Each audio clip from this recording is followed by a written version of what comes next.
Yeah. I bet everybody in here just loves when their TV and internet break. I guarantee it. Show of hands, who loves it? That's what I thought.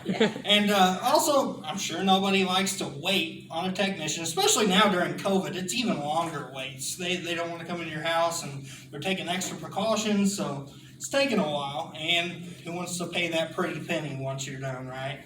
So today what I'm going to cover is I'm going to demonstrate how to put a connector on a coaxial cable. I'm also going to demonstrate how to install a wall plate for that as well. Then we're going to cover all the tools that we're going to need for this, and let's get started. So let's start with the tools, most important part. You're going to need a pair of snips. They make a lot of different kinds. They need to be kind of one that'll cut a straight stretch. A pair of strippers, the cable kind, guys, the cable kind.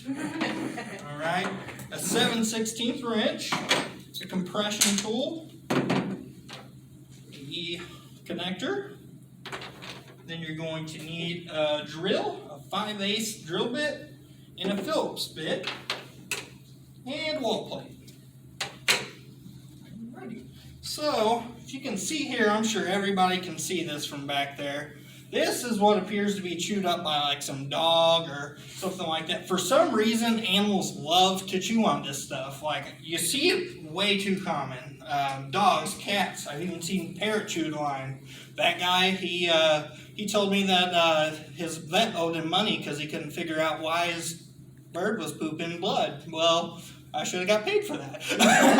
Well, anyways, this is a simple repair. So what we'll do is we're going to cut right below the damage here. Don't need that anymore. Alright, so we're going to take our cable strippers, and we're just going to seat the cable right in there. We got a nice flat cut. There is a stopper in here, so you don't actually cut it too far in. Also, you do not need to add any kind of external pressure to this. This tool does everything it needs to do. If you push down on it, you're going to have an issue and have to redo it, or you're going to attach it. It's not going to work right.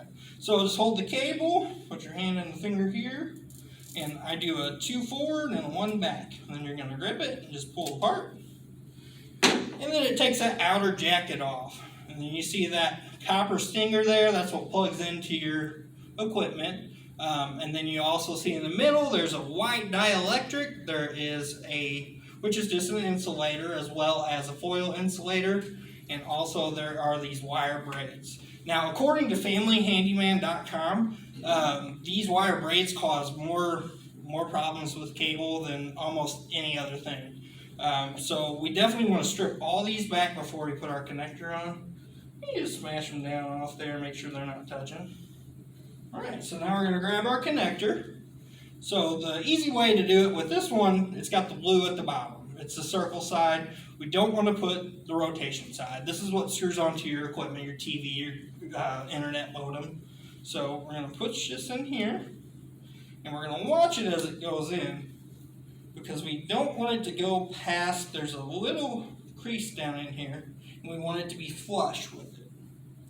So once we get that flush, you should see that that is not sticking out too far, because if it's sticking out too far, it's going to cause you problems. So now we're going to take our compression tool. We're just going to seat that in there. We're going to put that center conductor in this hole here. Now we're just going to compress it. And that bad boy is good to go. So that's been repaired, easy repair. Now what we're going to do is we're going to move on to a wall plate. So with the wall plate, you generally, when you're running on an external wall, drilling the cable out into the outside of your house, you want to drill from the inside out. Unless it's brick, according to BobVila.com, you want to drill from the outside in on brick, and you want to use the mortar. That's the concrete looking pieces between the bricks, because if not, you blow the bricks out. So you're going to want to square it up and get it kind of as close to this other eye as you can. Alright. Pop that through. So next you're going to fish this cable through.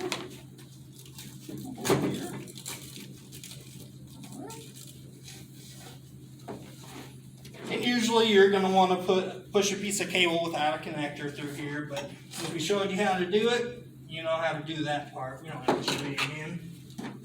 So you're going to take your wall plate and you're going to put that connector on the back of this barrel here. I like to get it on there and I just twist it. That's the easy way to start. We're going to take our wrench and then we're just going to get that finger tight to where you can't twist it with your fingers there. Alright. We're going to take our 2 screws. We are going to switch out to our Phillips head.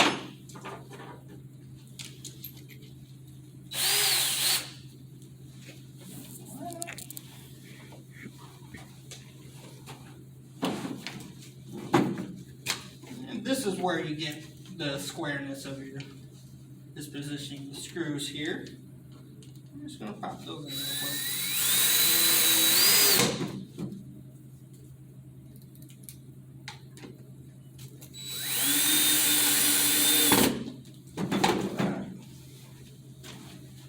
And then this here is your cable that would go outside around your house, your antenna, your cable connection, whatever you have out there. Here's our repaired cable from earlier. We're going to go ahead and reattach that.